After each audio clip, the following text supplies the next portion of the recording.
We have to remember that they're just kids, they're young people. They don't have a lot of people to look up to in their life, and we're there to kind of be role models and coaches and show them that there are people who are willing to help and want to help.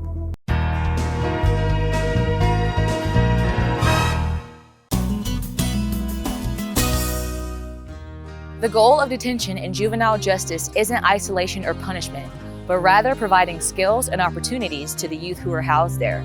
But how does that translate to youth's day-to-day experiences in detention? You're about to find out from someone who works there.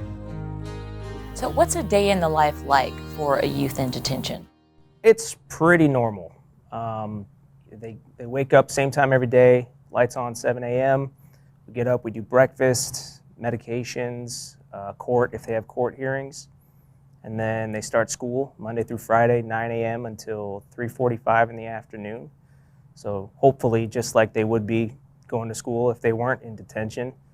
And then after school we do showers, dinner, some rec, so they play basketball and volleyball, things like that. And then we have a skill building group, so where we try and teach them some skills, so hopefully when they leave here they can utilize those skills and not come back to detention. And then the last bit of the night is free time, so they can sit and socialize and play board games and watch movies and play video games and things like that. And then lights out at 10 and we do it all the next day. How does a youth's experience in detention differ depending on behavior and level of cooperation? So that depends on the youth that we have and how long we're going to have them. Some youth come to us and they stay here for quite a while depending on their charges. So their program and the ways that we would implement sanctions will change based on the length of stay, but for the most part it's a day-to-day thing. So if they're behaving every single day and following the staff directives and going along with the program, then they're able to earn a certain level of privileges. And once they've earned those privileges, they can keep those as long as they are maintaining their behavior. If they are having a rough time staying in detention, which sometimes they do, then they earn less privileges, but they always have the opportunity to gain them again. And it's always a temporary loss of whatever privileges they've earned. What kind of qualities do people on staff in detention need to have to do their job well? I would say you need to be calm, collected, cool under pressure. You have to have empathy. A lot of the youth that come to us have some pretty rough histories and home lives and things like that. So we have to remember that they're just people and they're kids, they're young people. So they don't have a lot of people to look up to in their life. And we're there to kind of be role models and coaches and show them that there are people who are willing to help and want to help. So you have to have empathy.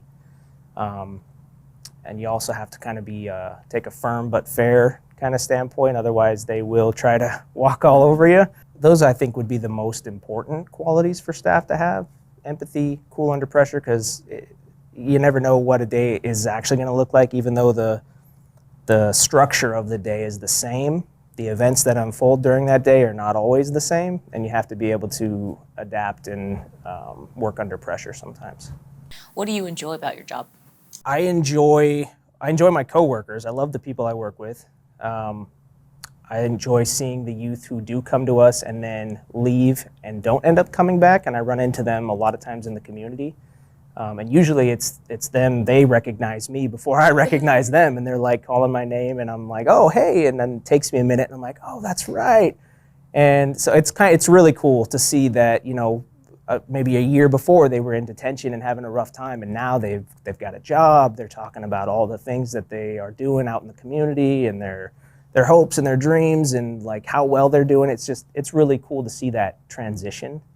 Because it doesn't happen often. So a lot of times we do the job and we don't know whether or not we're having an impact on the kids because we don't see them. So when we do get that chance, it's really cool and I really enjoy that about the job.